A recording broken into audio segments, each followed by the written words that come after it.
Hi friends, ಮಸ್ತ್ಮಗ.ಕಾಮ್ಗೆ ಸ್ವಾಗತ. ನಾನು ಅಮರ್ ಪ್ರಸಾದ್. ಸ್ನೇಹಿತರೆ, BSNL ಭಾರತೀಯ ಸಂಚಾರ್ ನಿಗಮ್ ಲಿಮಿಟೆಡ್ ಆರ್ಥಿಕವಾಗಿ ದಿವಾಳಿ ಆಗ್ತಿರೋದು ನಿಮಗೆಲ್ಲ ಗೊತ್ತಿರೋ ವಿಚಾರ. BSNL ಬಗ್ಗೆ ಎಲ್ಲಿ ನ್ಯೂಸ್ ನೋಡಿದರೂ ಕೂಡ ಬರೀ ಲಾಸ್ ಬಗ್ಗೆ ಕೇಳ್ತಾ ಇರ್ತೀವಿ. ಒಂದು ಅಂದಾಜಿನ ಪ್ರಕಾರ ಕಳೆದ 10 ವರ್ಷಗಳಲ್ಲಿ BSNLಗೆ 80,000 ಕೋಟಿ ರೂಪಾಯಿ ನಷ್ಟ ಆಗಿದೆ. ಇದೀಗ ಸರ್ಕಾರಿ ಸ್ವಾಮ್ಯದ ಟೆಲಿಕಾಂ ಕಂಪನಿಯನ್ನ ಮೇಲೆತ್ತೋಕೆ ಕೇಂದ್ರ 1.6 ಲಕ್ಷ ಕೋಟಿ ರೂಪಾಯಿಗಳ ರಿವೈವಲ್ ಅಥವಾ ಪುನಶ್ಚೇತನ ಪ್ಯಾಕೇಜ್ ಅನ್ನು ಕೊಡೋದಾಗಿ ಅನೌನ್ಸ್ ಮಾಡಿದೆ. ನಾವು ಈ ಏರ್ ಇಂಡಿಯಾ ಕತೆ ನೋಡಿ ಎಲ್ಲರೂ ಕೂಡ ಅನ್ಕೊಂಡಿದ್ದು ಬಹುಶಃ BSNL ಕೂಡ ಸರ್ಕಾರಕ್ಕೆ ಸಾಕೋಕೆ ಆಗದ ಬಿಳಿಯಾನೆ ಆಗಿ ಹೋಗಿದೆ, ಯಾವಾಗಲೂ ಲಾಸಲ್ಲೇ ಇದ್ದಂಥ PSU ಅಂತ ಅನ್ಕೊಂಡ್ಬಿಡ್ತೀವಿ. 2021ರಲ್ಲಿ ಜಿಯೋ ವಾರ್ಷಿಕವಾಗಿ 12,000 ಕೋಟಿ ರೂಪಾಯಿ ಪ್ರಾಫಿಟ್ ತೋರಿಸಿದಾಗಂತೂ ನಾವು ಹುಬ್ಬೇರಿಸ್ಬಿಟ್ಟಿದ್ವಿ, ಹಬ್ಬ ಇಷ್ಟ ಅಂತ. ಆದರೆ 15 ವರ್ಷಗಳ ಹಿಂದೆನೇ BSNL 10,000 ಕೋಟಿಗೂ ಅಧಿಕ ಲಾಭ ಗಳಿಸಿತ್ತು. ಈ ವಿಚಾರ ಬಹಳ ಜನಕ್ಕೆ ಗೊತ್ತೇ ಇರೋದಿಲ್ಲ. 2001ರಿಂದ 2008ರವರೆಗೆ BSNL 46,000 ಕೋಟಿ ರೂಪಾಯಿ ಲಾಭ ಗಳಿಸಿತ್ತು. ಇದು ಆಗ ನೆಕ್ಸ್ಟ್ ಇದ್ದ 3 ಟೆಲಿಕಾಂ ಕಂಪನಿಗಳ ಒಟ್ಟು ಲಾಭಕ್ಕಿಂತ ಹೆಚ್ಚಾಗಿತ್ತು. ಅಷ್ಟೇ ಅಲ್ಲ, ಒಂದು ಕಾಲದಲ್ಲಿ ಟೆಲಿಕಾಂ ಇಂಡಸ್ಟ್ರಿಯ ಕಿಂಗ್ ಆಗಿದ್ದ BSNL 70% ಮಾರ್ಕೆಟ್ ಶೇರನ್ನು ಹೊಂದಿತ್ತು. ಭಾರತದ ದೂರವಾಣಿ ಸಂಪರ್ಕದ ಬೆನ್ನೆಲುಬಾಗಿತ್ತು. ಹಾಗಿದ್ರೆ BSNLಗೆ ಈ ಸ್ಥಿತಿ ಬಂದಿದ್ದು ಹೇಗೆ? ಮುಳುಗು ಹೋಗೋ ರೀತಿ ಆಗಿದ್ದು ಹೇಗೆ? ಇಂಡಸ್ಟ್ರಿಯ ಮುಕುಟದ ಮಣಿಯಾಗಿದ್ದ ಕಂಪನಿ ಲಾಸ್ನಲ್ಲಿ ಆಗಿದೆ. ಇದು ಸರ್ಕಾರದ ವೈಫಲ್ಯನ ಅಥವಾ ಬೇಕು ಅಂತಲೇ ಖಾಸಗಿ ಕಂಪನಿಗಳಿಗೆ ಹಾಸಿದ ರತ್ನ ಗಂಬಳಿನ? ಎಲ್ಲ ಡೀಟೇಲನ್ನು ಈ ವರದಿಯಲ್ಲಿ ನಾವು ಬಿಡಿ ಬಿಡಿಯಾಗಿ ಹೇಳ್ತಾ ಹೋಗ್ತೀವಿ. ಕಡೆ ತನಕ ನೋಡಿ. ನೀವಿನ್ನೂ ಮಸ್ತ್ಮಗ.ಕಾಮ್ನ ಚಾನಲ್ಗೆ ಸಬ್ಸ್ಕ್ರೈಬ್ ಮಾಡಿಲ್ಲ ಅಂದರೆ ಈ ಕೂಡಲೇ ಸಬ್ಸ್ಕ್ರೈಬ್ ಮಾಡಿ, ಪಕ್ಕದ ಬೆಲ್ ಐಕಾನ್ ಮೇಲೆ ಕ್ಲಿಕ್ ಮಾಡೋದನ್ನು ಯಾವುದೇ ಕಾರಣಕ್ಕೂ ಮರಿಬೇಡಿ.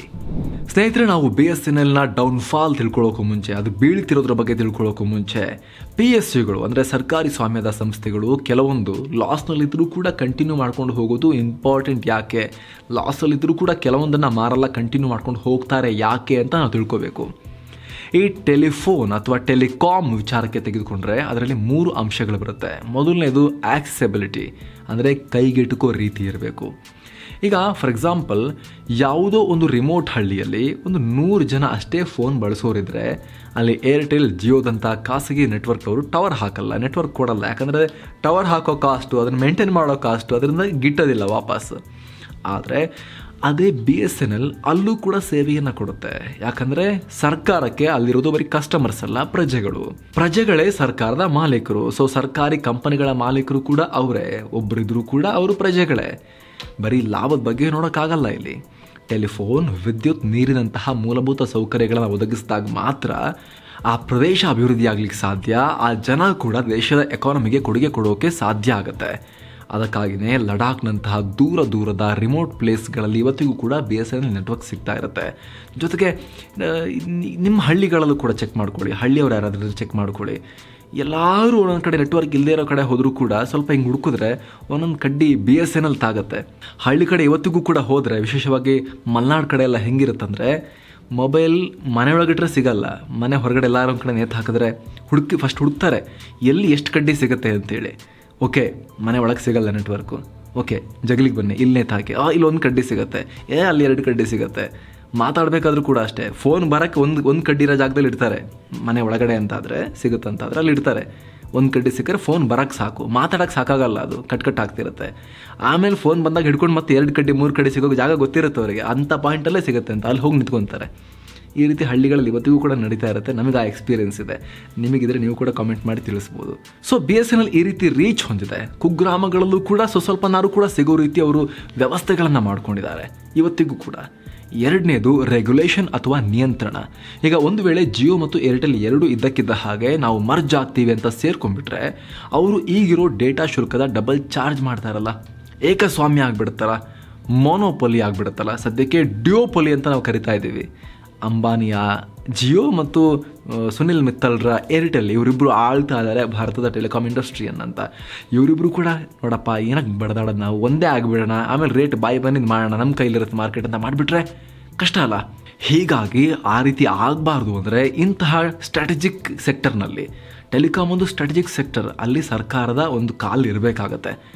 BSNL ಆ ಜಾಗದಲ್ಲಿದ್ದರೆ ಬೈ ಡಿಫಾಲ್ಟ್ ಅವ್ರು ಏನು ಮಾಡ್ತಾರೆ, ಅಂಥ ಸಂದರ್ಭ ಬಂದಾಗ ಕಮ್ಮಿ ದರದಲ್ಲೇ ಕೊಡೋದನ್ನು ಕಂಟಿನ್ಯೂ ಮಾಡ್ತಾರೆ. ಆಗ ಜನಕ್ಕೆ ಕ್ವಾಲಿಟಿ ವ್ಯತ್ಯಾಸ ಇರ್ಬೋದು, ಆದರೆ ಅರ್ಜೆಂಟಿಗೆ ಡಿಸ್ಕನೆಕ್ಟ್ ಆಗೋದಿಲ್ಲ, ಈ ಕಡೆ ಶಿಫ್ಟ್ ಆಗಿಬಿಡ್ಬೋದು. ಸೊ ಆ ಒಂದು ಬ್ಯಾಲೆನ್ಸ್ ಕೌಂಟರ್ ವೆಯ್ಟ್ ಮೇಂಟೈನ್ ಮಾಡೋಕ್ಕೆ ಸಾಧ್ಯ ಆಗುತ್ತೆ. ಇನ್ನು ಮೂರನೇದು ತುರ್ತು ಸಂದರ್ಭಗಳ ಸೇವೆ ಕೊಡೋದ್ರ ಬಗ್ಗೆ. ಈ ಪ್ರಾಕೃತಿಕ ವಿಕೋಪ, ಯುದ್ಧದಂತಹ ಟೈಮ್ನಲ್ಲಿ ಖಾಸಗಿ ಕಂಪನಿಗಳ ಸರ್ವಿಸ್ ವ್ಯತ್ಯಯ ಆದರೂ ಕೂಡ ಅವರು ಬೇಗ ಸರ್ವಿಸ್ ಕೊಡಲೇಬೇಕು ಅನ್ನೋ ನಿಬಂಧನೆ ಅವ್ರ ಮೇಲೆ ಇರೋದಿಲ್ಲ.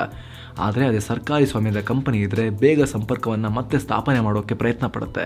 ಯಾಕಂದರೆ ಅಲ್ಲಿ ಪ್ರಜೆಗಳ ರಕ್ಷಣೆ ಮತ್ತು ದೇಶದ ರಕ್ಷಣೆ ವಿಚಾರ ಬಂದಾಗ ಬರಲೇಬೇಕಾಗತ್ತೆ. ಆ ಒಂದು ಬದ್ಧತೆ ಸರ್ಕಾರಗಳ ಮೇಲೆ ಇದ್ದೇ ಇರುತ್ತೆ, ಆ ಪ್ರೆಷರ್ ಇದ್ದೇ ಇರುತ್ತೆ.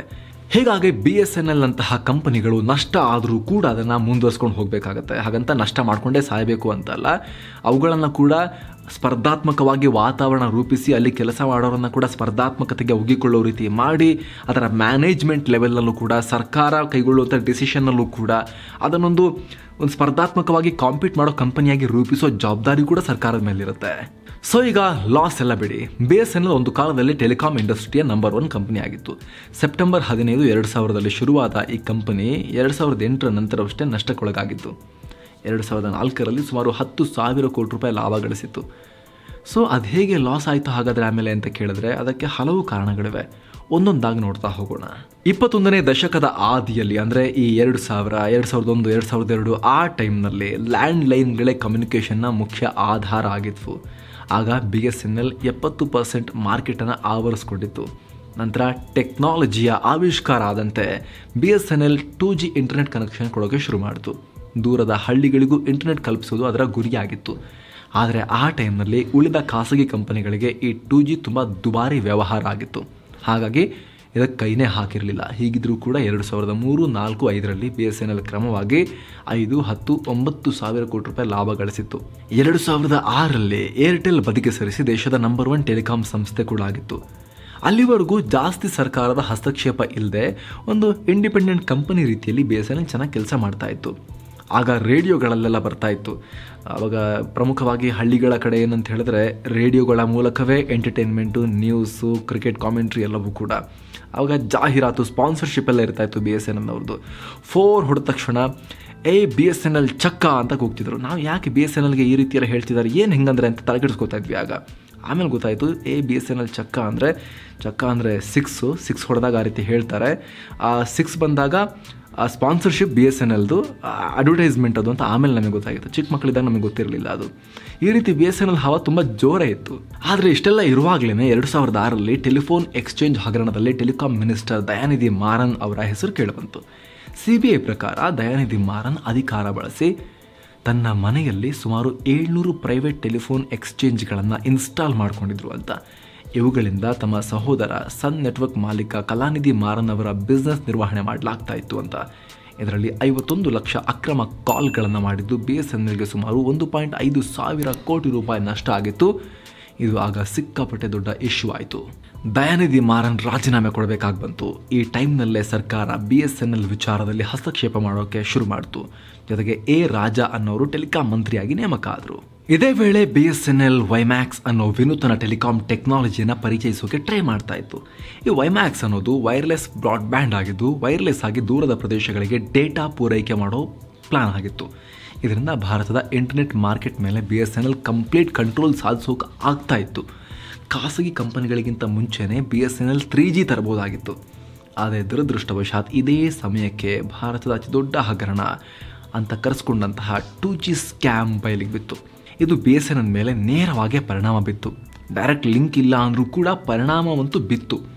ಯಾಕಂದರೆ ಟೆಲಿಕಾಮ್ನಲ್ಲಿ ಸಿಕ್ಕಾಪಟ್ಟೆ ದುಡ್ಡಿದೆ, ಇಲ್ಲಿ ಬಹಳ ಭ್ರಷ್ಟಾಚಾರ ನಡೀತಾ ಇದೆ ಅನ್ನೋದನ್ನು 2G ಹಗರಣದಲ್ಲಿ ದೊಡ್ಡ ಪ್ರಮಾಣದ ಕೋಲಾಹಲ ಉಂಟಾಯಿತು.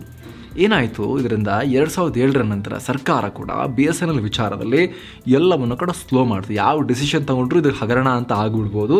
ಹೀಗಾಗಿ ಡಿಸಿಷನ್ ತೊಗೊಳ್ಳೋದೇ ಬೇಡ, ಮುಂದಕ್ಕೆ ಹೋಗೋದೇ ಬೇಡ, ಸ್ಟಕ್ ಆಗಿಬಿಡೋಣ. Best decision is decision to not to decide. ಆ ರೀತಿ ಆಗೋಯ್ತು BSNL ಹಣೆ ಬರ. ಪ್ರತಿಯೊಂದು ಟೆಂಡರಲ್ಲೂ ಕೂಡ ಬರೀ ಸ್ಲೋ. ಇದರಿಂದ BSNLನ ಕೆಲಸಗಳು ವಿಳಂಬ ಆಗೋಕ್ಕೆ ಶುರುವಾದವು. ಇದೇ ವೇಳೆ WiMAX ನೀಡೋಕೆ ಫೇಕ್ ಕಂಪನಿಗಳನ್ನು ಶಾರ್ಟ್ ಲಿಸ್ಟ್ ಮಾಡಲಾಗಿದೆ. ಜೆನ್ಯೂನ್ ಕಂಪನಿಗಳಾದ ಸೋಮಾ ನೆಟ್ವರ್ಕ್ಸ್, ಟೆರಕಾಮ್ನಂತಹ ಕಂಪನಿಗಳನ್ನು ಫಸ್ಟ್ ರೌಂಡ್ನಲ್ಲೇ ಕೈ ಬಿಟ್ಟಿದ್ದಾರೆ ಅನ್ನೋ ಸುದ್ದಿ ಮಾಧ್ಯಮಗಳಲ್ಲಿ ಬಂತು. ಇದರ ಬೆನ್ನಲ್ಲೇ CBI ತನಿಖೆಯನ್ನು ಶುರು ಮಾಡಲಾಯಿತು. ಇದು BSNLನ ಕೆಲಸಗಳನ್ನು ಮತ್ತಷ್ಟು ಸ್ಲೋ ಮಾಡಿತು. BSNLನ ಉದ್ಯೋಗಿಗಳ ಪ್ರಕಾರ ಕಂಪನಿಯ ಆರ್ಡರ್ಗಳು ಡಿಲೇ ಆಗಿ ಕ್ಯಾನ್ಸಲ್ ಆಗೋಕೆ ಶುರುವಾದವು. ಅಥವಾ ವೈಮ್ಯಾಕ್ಸ್ಗೂ ಗ್ರೀನ್ ಸಿಗ್ನಲ್ ಸಿಗಲೇ ಇಲ್ಲ. ಎಕನಾಮಿಕ್ ಟೈಮ್ಸ್ನ ವರದಿ ಪ್ರಕಾರ ಈ 3 ವರ್ಷಗಳಲ್ಲಿ 2007ರಿಂದ 2010ರ ಅವಧಿ ಭಾರತದ ಟೆಲಿಕಾಂ ಕ್ಷೇತ್ರ ತುಂಬ ದೊಡ್ಡ ವೇಗದಿಂದ ಬೆಳೀತಾ ಇತ್ತು. ಇತಿಹಾಸದಲ್ಲಿ ಅತ್ಯಂತ ವೇಗವಾಗಿ ಈ ಇಂಡಸ್ಟ್ರಿ ಗ್ರೋತ್ ಆಗ್ತಿತ್ತು. ಆದರೆ BSNL ಈ ಅವಕಾಶವನ್ನು ಕಳ್ಕೊಳ್ತು. ಅದೇ ಟೈಮ್ನಲ್ಲಿ ಖಾಸಗಿ ಕಂಪನಿಗಳು ಕೋಟಿಗಟ್ಟಲೆ ಹಣ ಸುರಿದು ಮೂಲ ಸೌಕರ್ಯಗಳನ್ನು ಡೆವಲಪ್ ಮಾಡ್ಕೊಳ್ತಾ ಇದ್ರು, ಮಾರ್ಕೆಟನ್ನು ದೊಡ್ಡದು ಮಾಡ್ಕೊಳ್ತಾ ಇದ್ರು, ಮಾರ್ಕೆಟಲ್ಲಿ ತಮ್ಮ ಪ್ರಾಬಲ್ಯವನ್ನು ಜಾಸ್ತಿ ಮಾಡ್ತಾ ಇದ್ರು. ಆದರೆ BSNL ಈ ರೇಸಲ್ಲಿ ಹಿಂದೆ ಬಿದ್ದುಬಿಡ್ತು, ಕುಂಠಿತ ಸಾಗಿತ್ತು. BSNL ಜಾಗವನ್ನು ಪ್ರೈವೇಟ್ ಕಂಪನಿಗಳು ಕಂಪ್ಲೀಟ್ ಆಗಿ ನುಂಗ್ಬಿಟ್ಟು ಆ ಟೈಮ್ನಲ್ಲಿ. ಇನ್ನೇನು BSNL ನಷ್ಟದಿಂದ ಮುಳುಗೇ ಹೋಯಿತು ಅಂತಿರಬೇಕಾದ್ರೆ ಹೊಸ ಭರವಸೆಯೊಂದು ಮೊಳಕೆ ಹೊಡಿತು. 2009ರಲ್ಲಿ BSNL $10 ಬಿಲಿಯನ್ ಅಂದರೆ ಇವತ್ತಿನ ಲೆಕ್ಕಾಚಾರಕ್ಕೆ ಬಂದಾಗ ಸುಮಾರು 80,000 ಕೋಟಿ ಮೌಲ್ಯದ ಪ್ರಾಜೆಕ್ಟ್ ಅದನ್ನು ಕೈಗೆತ್ತಿಕೊಳ್ತು. ದೇಶಾದ್ಯಂತ 9.3 ಕೋಟಿ GSM ಲೈನ್ಗಳನ್ನು ಹಾಕೋಕೆ BSNL ಒಪ್ಕೊಂಡಿತ್ತು. ಇದರಿಂದಾಗಿ ಉತ್ತಮ ಗುಣಮಟ್ಟದ ಡೇಟಾ ಮತ್ತು ಕರೆಗಳನ್ನು ಜನರಿಗೆ ಗ್ರಾಹಕರಿಗೆ ಒದಗಿಸೋಕೆ ಸಾಧ್ಯ ಆಗ್ತಾ ಇತ್ತು. ಒಂದು ವೇಳೆ ಸುಸೂತ್ರವಾಗಿ ಈ ನೆಟ್ವರ್ಕ್ ಹಾಕೋ ಕೆಲಸ ನಡೆದಿದ್ರೆ BSNL ಟೆಲಿಕಾಂ ಕ್ಷೇತ್ರದ ಕಿಂಗೇ ಆಗಿಬಿಡ್ತಾ ಇತ್ತು. ಈ ಪ್ರಾಜೆಕ್ಟ್ ಆಗ ವಿಶ್ವದ ಅತ್ಯಂತ ದೊಡ್ಡ ಟೆಲಿಕಮ್ಯುನಿಕೇಷನ್ ಪ್ರಾಜೆಕ್ಟ್ ಆಗಿತ್ತು. ಆದರೆ ಕೇಂದ್ರ ವಿಚಕ್ಷಣಾ ಆಯೋಗಕ್ಕೆ ಈ ಟೆಂಡರ್ನಲ್ಲೂ ಕೂಡ ಮೋಸದ ವಾಸನೆ ಬಡಿತು. ನೋಕಿಯಾ, ಸಿಮೆನ್ಸ್, ಆಲ್ಕೆಟೆಲ್, ZTEನಂತಹ ಸಂಸ್ಥೆಗಳು ಡಿಸ್ಕ್ವಾಲಿಫೈ ಆಗಿರೋದ್ರಿಂದ ಎರಿಕ್ಸನ್ ಮತ್ತು ಹುವಾವೆ ಇವೆರಡು ಮಾತ್ರ ಬಿಡ್ಡಿಂಗ್ನಲ್ಲಿ ಉಳ್ಕೊಂಡಿವೆ. ಹೀಗಾಗಿ ಇದು ಸ್ಪರ್ಧಾತ್ಮಕ ಬಿಡ್ಡಿಂಗ್ ಅಲ್ಲ, ಇದರಿಂದ BSNLಗೆ ಒಳ್ಳೆ ಬೆಲೆ ಸಿಗಲ್ಲ ಅಂತ ವಿಚಕ್ಷಣಾ ಆಯೋಗ ಅಂದರೆ ಸೆಂಟ್ರಲ್ ವಿಜಿಲೆನ್ಸ್ ಕಮಿಷನ್ ಹೇಳ್ತು. ಇದರಿಂದ $10 ಬಿಲಿಯನ್ ಟೆಂಡರ್ ಕ್ಯಾನ್ಸಲ್ ಆಗಿ BSNL ಮತ್ತೆ ಎಲ್ಲ ಪ್ರೋಸೆಸನ್ನು ಝೀರೋದಿಂದ ಶುರು ಮಾಡಬೇಕಾಯಿತು. ಜೊತೆಗೆ BSNL ನೆಟ್ವರ್ಕ್ ಕೂಡ ಸರಿ ಸಿಗ್ತಿಲ್ಲ ಅನ್ನೋ ಆರೋಪಗಳು ನಿಧಾನಕ್ಕೆ ಕೇಳೋಕ್ಕೆ ಶುರುವಾದವು.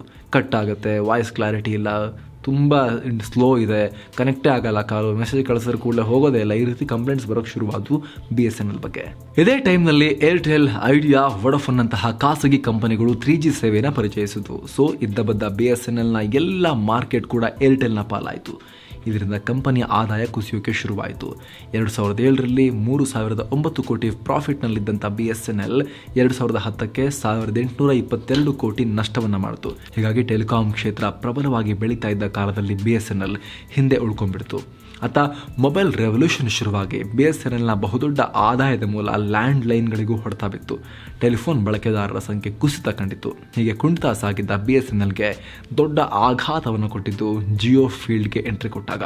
2016ರಲ್ಲಿ ಮಾರ್ಕೆಟ್ಗೆ ಬಂದ ಜಿಯೋ ಕಾಲ್ ಮತ್ತು ಡೇಟಾ ಎರಡನ್ನ ಕೂಡ ಉಚಿತವಾಗಿ ಕೊಡ್ತೀವಿ ಅಂತ ಹೇಳ್ತು. ಜಿಯೋ 4G ತರಂಗಾಂತರ ಹೊಂದಿದ್ರಿಂದ ಮತ್ತು ಅವರು ಡೇಟಾ ಮತ್ತು ಕಾಲ್ ಎರಡಕ್ಕೂ ಇಂಟರ್ನೆಟ್ ಬಳಸಿದ್ರಿಂದ ಅವರ ಆಪರೇಷನಲ್ ವೆಚ್ಚ ಕಮ್ಮಿ ಆಯಿತು. ಹೀಗಾಗಿ ಅವರು ಫ್ರೀ ಸರ್ವಿಸಸ್ ಕೊಡೋಕೆ ಸಾಧ್ಯ ಆಯಿತು. ಒಂದು ಕಡೆ ಜಿಯೋ ಈ ರೀತಿಯ ಅತ್ಯಾಧುನಿಕ ಟೆಕ್ನಾಲಜಿಯಿಂದ ಮುನ್ನುಗ್ತಾ ಇದೆ. ಆತ BSNLಗೆ 4G ಸೇವೆ ಕೊಡೋಕ್ಕೂ ಸರಿಯಾಗಿ ಸಾಧ್ಯ ಆಗ್ತಾ ಇರಲಿಲ್ಲ, ಪರ್ಮಿಷನ್ ಸಿಕ್ಕಿರಲಿಲ್ಲ. ಆರಂಭದಲ್ಲಿ 1 ದಶಕದ ಹಳೆಯದಾದ ಉಪಕರಣಗಳನ್ನ ಬಳಸ್ತಾ ಇದ್ರು. ಇದರ ಜೊತೆಗೆ BSNL ದೊಡ್ಡ ಪ್ರಮಾಣದ ಸಿಬ್ಬಂದಿಯನ್ನು ಹೊಂದಿದ್ದು ಅವರಿಗೆ ಸಂಬಳ ಕೊಡೋದು ಕೂಡ ಹೊರೆಯಾಯಿತು.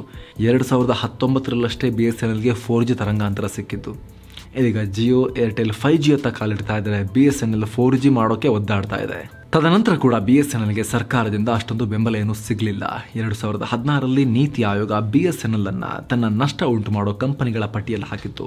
ಜೊತೆಗೆ ಕಂಪನಿಯನ್ನು ಮುಚ್ಚಬೇಕು ಅಂತ ಸಲಹೆ ಕೊಟ್ಟಿತ್ತು. 2017ರಲ್ಲಿ BSNLನ ನಷ್ಟ ತುಂಬಿಕೊಡೋಕೆ ಅದರ ಸುಮಾರು 66,000 ಟವರ್ಗಳನ್ನು ಖಾಸಗಿಯವರಿಗೆ ಮಾರೋಕೆ ಕೇಂದ್ರ ಅನುಮತಿ ನೀಡಿತ್ತು. ಆದರೆ ಇದೀಗ 1.64 ಲಕ್ಷ ಕೋಟಿ ರಿವೈವಲ್ ಪ್ಯಾಕೇಜ್ ನೀಡ್ತಿರೋದು ಮುಳುಗ್ತಾ ಇರೋ ಕಂಪನಿಗೆ ಸಂಜೀವಿನಿ ಕೊಟ್ಟಂಗಾಗಿದೆ. ದೊಡ್ಡ ಪ್ಯಾಕೇಜ್ ಕೊಡ್ತಿದ್ದಾರೆ. 1.64 ಲಕ್ಷ ಕೋಟಿಯ ಮೌಲ್ಯದ ರಿವೈವಲ್ ಪ್ಯಾಕೇಜನ್ನು ಕೇಂದ್ರ ಕ್ಯಾಬಿನೆಟ್ ಅಪ್ರೂವ್ ಮಾಡಿದೆ. ಇದನ್ನು ಬಳಸ್ಕೊಂಡು ಯಾವ ರೀತಿ BSNL ಅನ್ನು ಮತ್ತೆ ಚಿಗುರೋ ರೀತಿ ಮಾಡ್ತಾರೆ, ಮತ್ತೆ ಅದನ್ನು ಬದುಕೋ ರೀತಿ ಮಾಡ್ತಾರೆ ಅನ್ನೋ ಪ್ರಶ್ನೆ ಇದೆ. ಸದ್ಯ BSNL 33,000 ಕೋಟಿ ರೂಪಾಯಿ ಸಾಲದಲ್ಲಿದೆ. ಇಂತಹ ಕಂಪನಿ, ಇಂತಹ BSNL ಖಾಸಗಿಯವರೊಂದಿಗೆ ಬಡಿದಾಡಿ 5G ಜಮಾನ ಬರ್ತಾ ಇದೆ. ಇಂಥ ಟೈಮ್ನಲ್ಲಿ ಯಾವ ರೀತಿ ಸರ್ವೈವ್ ಆಗುತ್ತೆ, ಯಾವ ರೀತಿ ಬೆಳೆಯುತ್ತೆ, ಯಾವ ರೀತಿ ತನ್ನ ಗ್ರಾಮೀಣ ಭಾಗದ ಗ್ರಾಹಕರಿಗೆ, ಭಾರತದ ಪ್ರಜೆಗಳಿಗೆ ಸೇವೆಯನ್ನು ಕೊಡೋದನ್ನು ಮುಂದುವರಿಸುತ್ತೆ ಅನ್ನೋ ಪ್ರಶ್ನೆ ಎಲ್ಲರ ಮನಸ್ಸಲ್ಲೂ ಕೂಡ ಇದೆ.